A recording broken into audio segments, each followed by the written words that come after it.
Welcome back mga kalapating, another vlog na naman po tayo. Bali ngayong araw magbibilad tayo ng dalawang young bird natin dun sa loob dahil nga sobrang ganda ng sikat ng araw. Ayan, napapansin nyo mga kalapating, dahil nga maraming vitamina yung mga galing sa araw, kaya bilad natin. And then magbubunot tayo ng pakpak ni Boy Silaw, kaya tara.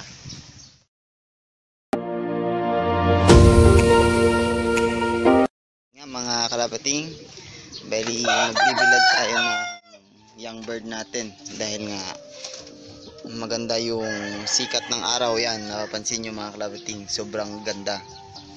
Yan, sobrang maaliwanas yung langit. And then tsaka yung nanay at tsaka ni tatay ng mga inakay natin, bali tinanggal natin muna and then nilagay sa lupa dahil gusto nilang lumabas and para makatuka sila ng mga stone, ng mga bato, at saka gawin nilang calcium dahil nakatulong sa mga calcium, mga shells sa mga baba, and tumutuka sila ng bato. And then yun nga mga kalapating, bali kukunin natin yung dalawang young bird natin. Bali kukuha muna tayo ng lagayan nila. Ayan, ay ito mga kalapating, bali yung lumang mga pugadan nila. Ayan, yung ginawa natin. Bali kukunin natin yung dalawang young bird natin. Ayan mga kalapating, malaki na, bali 10 araw pa lang. Ayan mga kalapating, 10 araw. Bali mamaya lalagyan na natin ng singsing dahil nga medyo malaki na. Ayan yung isa, ito yung malaki. Ayan, kasing laki lang siguro. Ayan mga kalapating, ayan, bali bilad natin, bali mga kahit 3 minutes lang. Ay, mga 3 minutes. Ayan mga kalapating, dahil nga medyo bata pa, syempre baka matusta naman sa init yung kalapati natin. Kaya habang nakabilad sila, bali ihanda na natin yung singsing. Ayan, kukunin natin sa taas. Ayan mga kalapating, bali ilalagay natin ito yung kulay blue. Ayan, yung binili natin sa kaibigan natin. Ayan, bali meron tayong na-reserve ba na dalawang singsing. Ayan mga kalapating, kulay blue. Ayan. Bali ito yung ilalagay natin sa kanila. Ayan, balik natin. At yun nga mga kalapating, bali balik na lang ako mamaya dahil mag-set up tayo ng camera para malagyan na natin ng singsing yung dalawang inakay natin. Kaya tara. Nga mga kalapating, bali kumuha muna tayo ng balahibo dahil ito yung susuksok natin mamaya sa paa nila para matanggal yung isang daliri. Mga kalapating, bali unahin muna natin yung isa, ito pang cock. Ayan mga kalapating, dahil nga malaki base sa experience natin sa pagkakalapati. Bali ito si TJ. Ayan mga kalapating, TJ. Ayan, bali lalagyan na natin ng singsing mga kalapating. Bali ito, ayan ito. Ayan, okay. Lalagyan natin ng kalapating ang singsing mga kalapating.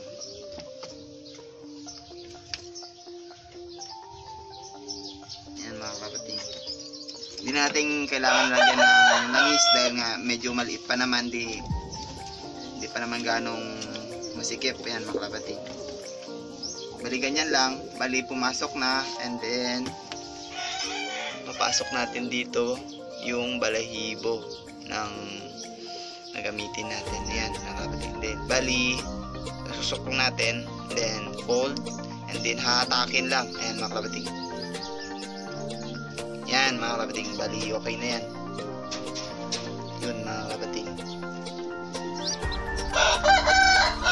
Bali next naman natin yung isa mga kalapating, ito, serving in. posibleng hen mga kalabating. Dahil nga maliit. Hindi pa naman tayo sure mga kapatid. Then, titingnan muna natin sa kabila. Ayun, pabaliktad yung paglagay natin mga kapatid. Ito medyo maliit pa yung paa niya. Ayan. Yun no. Yun, kasya.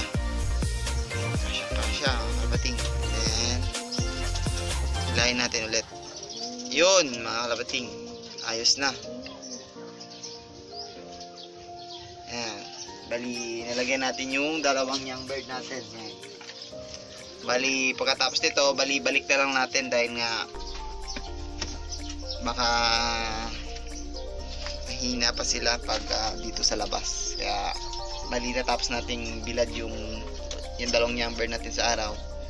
Balik na lang natin ulit dun sa paso nila sa pugaran. Ayan, balik natin.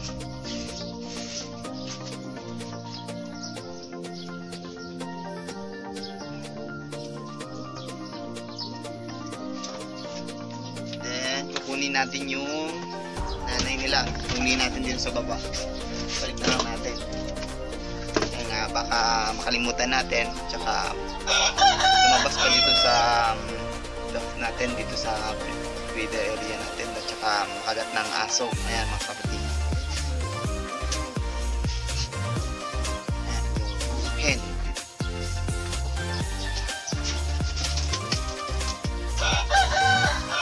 Yung cock. Yung mga kapatid, bali napasok na natin yung dalawang breeder natin. Ayan. Bali dyan sila.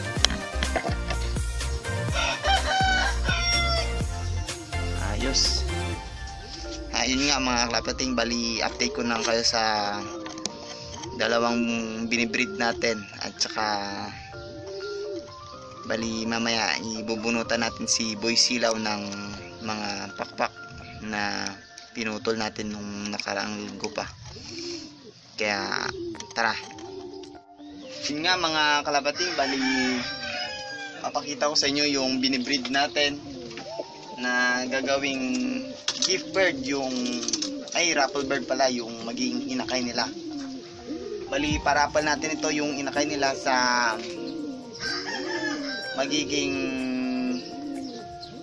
100 subscribers natin. Ayan mga kapatid, para sa mga newbie and baguhan sa mga pagkakalapate, para meron din silang ibon na galing sa atin. Ayan mga kapatid, especially sa mga taga-antiki lang dahil nga medyo malayo pag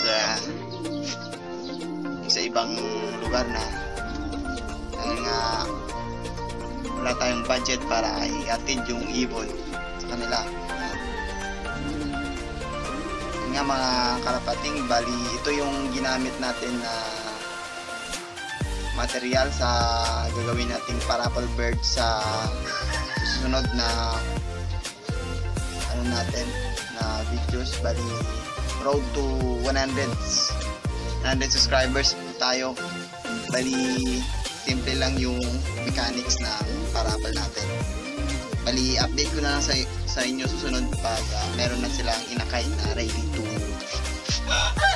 bigay na, yung malaki na sila. Then bali ito yung hen na gagamitin natin mga kapatid. Black check. Ayan. Bali ito yung binili natin nung nakaraan. Bali yung nakasama ko na to sa mga videos ko nung nauna pa, pinakilala ko na sa inyo. Kaya ulitin ko na lang ulit. Bali ito yung binili natin na halagang 100. Bali ito yung singsing nya, PF 2016. Ayan mga kalapating, siguro mga ano to, bungabong, racing pigeon, puncher, hindi ko lang alam, mga ganun. Ang ganda ng mata niya. Ayan mga kalapating, bali hen. Ayan, subukan natin, tsaka parapal. Balik na natin.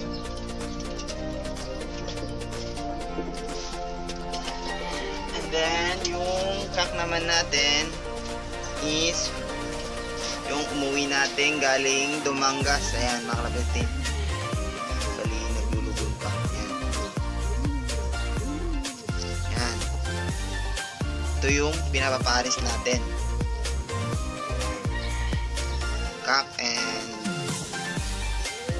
pinauwi natin ng Dumangas nung December ng South. Ayan. Sana maganda yung magiging inakay nila at saka maganda yung kinalabasan ng mga inakay para mabigay natin sa magiging raffle bird natin mga kalabating. Ayan. Balik natin ulit. Ayan. Bali yun sila. Ayan mga kalabating. Ayan.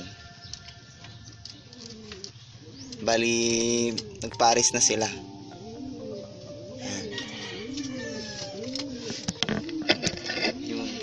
Ayun nga mga kalabating, bali nasingsingan na natin yung dalawang inakay natin. Bali pupunta naman tayo doon sa Flyers Loft natin mga kalabating. Bali bubunutan na natin si Boy Silaw dahil nga gusto niya niyang lumipad, tsaka hindi na siguro yun babalik dun sa kabilang bahay dahil nga almost 3 weeks na siyang hindi nakalipad mga kalabating. Bali sakto lang yun para bunutin na yung mga pakpak niya.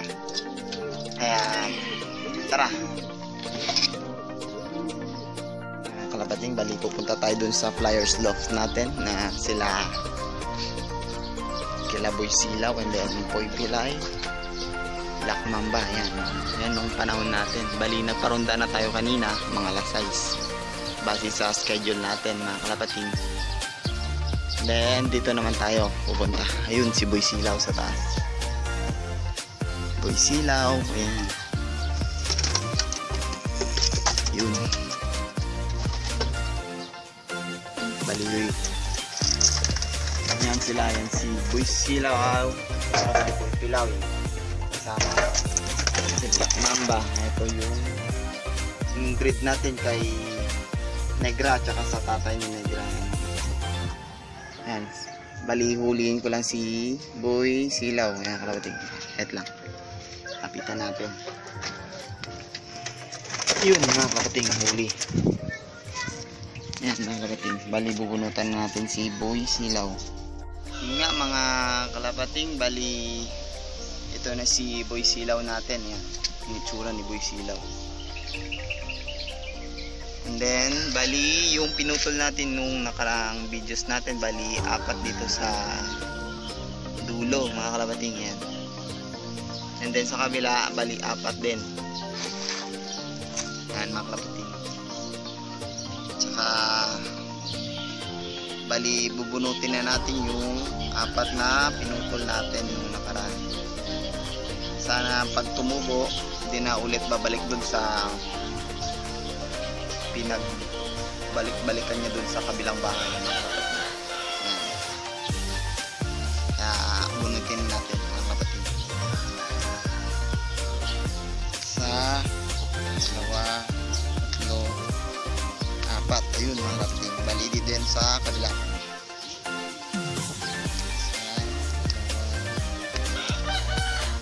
Ayan mga kapatid. Bali wala nang putol dahil nga binunot natin. Ito na yung 8 balahib pakpak niya na pinutol natin. Bali tapon na natin.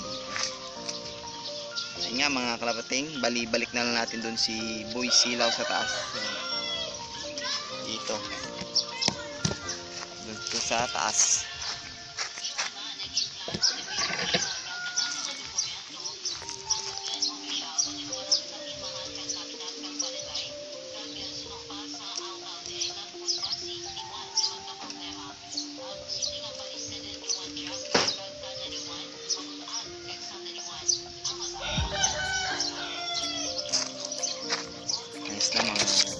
Mga kalabating, natapos natin yung pagsingsing sa dalawang young bird natin at saka pagtanggal ng pakpak ni Boy Silaw. Kaya sa lahat ng sumusuporta ng aking channel, maraming salamat po. At saka kung bago ka lang sa aking channel, please subscribe and like and share, and don't forget to hit notification bell para updated ka sa mga videos ko kagaya nito. Kaya maraming salamat, kaya bye bye.